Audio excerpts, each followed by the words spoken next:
हरियाणा में करनाल लोकसभा सीट पर शिकस्त खाने के बावजूद भी कांग्रेस प्रत्याशी दिव्यांशु बुद्धिराजा धन्यवाद सभाएं कर रहे हैं। रविवार को घरौंडा में उन्होंने कांग्रेस के कार्यकर्ताओं का धन्यवाद किया, साथ ही खुद को चुनावी हार का जिम्मेदार ठहराया। दिव्यांशु ने उन नेताओं का भी धन्यवाद किया जिन्होंने चुनाव में उनका साथ दिया। हालांकि दिव्यांशु भी यह बखूबी जान चुके हैं कि नेताओं ने उनका कितना साथ दिया है। दिव्यांशु अपने भाषण में यह भी कह रहे हैं कि भला किसी का कर ना सको तो बुरा किसी का मत करना। क्या इन पंक्तियों के मार्फत दिव्यांशु उन नेताओं पर तंज कस रहे हैं जिन्होंने चुनाव में अंदर खाते टांग खींचने का काम किया? चुनाव के अंदर हार और जीत के कई कारण होते हैं और जब लोकसभा का चुनाव है और विधानसभा के चुनाव में मुद्दे भी अलग होते हैं। सभी नेताओं ने, मैं धन्यवाद दोबारा से करता हूं सभी स्थानीय नेताओं का। जी, जब भी हम स्थानीय नेताओं का इंटरव्यू करते हैं तो वो एक ही बात कहते हैं, घरौंडा विधानसभा हम चुटकियों में निकाल लेंगे। लेकिन दिव्यांशु बुद्धिराजा के टाइम पर इतने नेताओं को क्या हो गया कि वो घरौंडा विधानसभा ही नहीं निकाल पाए? देखिए, चुनाव के अंदर हार और जीत के कई कारण होते हैं और जब लोकसभा का चुनाव है और विधानसभा के चुनाव में मुद्दे भी अलग होते हैं। सभी नेताओं ने, मैं धन्यवाद दोबारा से करता हूं सभी स्थानीय नेताओं का। सबने मेरा सहयोग किया, मुझे आशीर्वाद दिया, मेरा चुनाव अपने हाथों में लिया।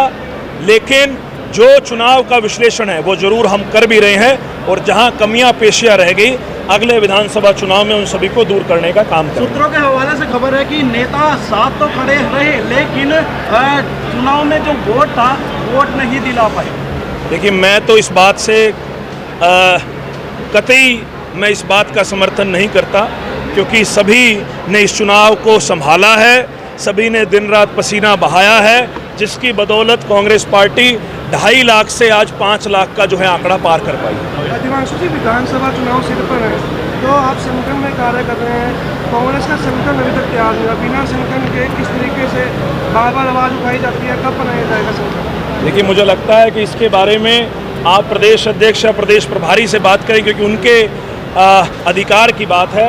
मैं युवा कांग्रेस का अध्यक्ष हूँ और हमारा संगठन पूरा मजबूत है। 90 विधानसभा में 22 के 22 जिलों में प्रदेश कार्यकारिणी हमारी पूरी मजबूत है। दिव्यांशु जी, आप मार्जिन है जो 2.32 लाख का रहा है, आप फिर भी संतुष्ट है इससे कि हमारी हार हुई है, लेकिन मार्जिन कम है। जो मार्जिन कम होता है वो 4-5 हज़ार का मार्जिन कम माना जाता है और खट्टर साहब को तभी पसीने आते जब 4-5 हज़ार से कहीं ना कहीं जीत हार होती। आखिरी का एक हफ्ता 18 तारीख से लेकर और 25 तारीख तक जिस प्रकार के हथकंडे सरकार के द्वारा अपनाए गए, आप गाँव में जाइए, आप कॉलोनियों में जाइए, आप बस्तियों में जाइए, और कई ऐसे प्रत्याशी चुनाव लड़ रहे थे जिनको सरकार ने मैनेज किया। जब नतीजे आए तो उनकी पेटियां खाली मिली। बड़े बड़े दावे करते थे जब चुनाव लड़ रहे थे, और जब चुनाव के नतीजे आए तो उनकी पेटियां खाली मिली। कहीं ना कहीं बहुत जो है डील भी इस चुनाव के अंदर आखिरी एक हफ्ते में सरकार ने करी। बीजेपी की तरफ से कई हथकंडे अपनाए गए, लेकिन फिर भी हमारे कार्यकर्ताओं ने, हमारे नेताओं ने जो इस चुनाव में जोर लगाया, जो इस चुनाव में कांग्रेस पार्टी का वोट प्रतिशत दोगुना किया, मैं सबका धन्यवाद करता हूं। लेकिन चुनाव में जो कमियां रहेगी उसका विश्लेषण करके उसको दुरुस्त करने का काम करेंगे। विधानसभा के टिकट वितरण में दिव्यांशु बुद्धिराजा का रोल भी रहेगा। देखिए, जहां हमसे सलाह मशवरा आला नेताओं के द्वारा मांगा जाएगा तो बिल्कुल एक फेयर जो है अपनी तरफ से सुझाव भी दिए जाएंगे। लेकिन चुनाव वितरण के अंदर एक कमेटी बनती है, आला नेता हैं, उनके ही देख रेख में जो है विधानसभा की टिकटें बांटी जाएंगी। करनाल लोकसभा भी हार गए और उपचुनाव भी हार गए। त्रिलोचन सिंह आरोप लगा रहे हैं नेताओं पर, अपने ही नेताओं पर, कि पूरा हो गया।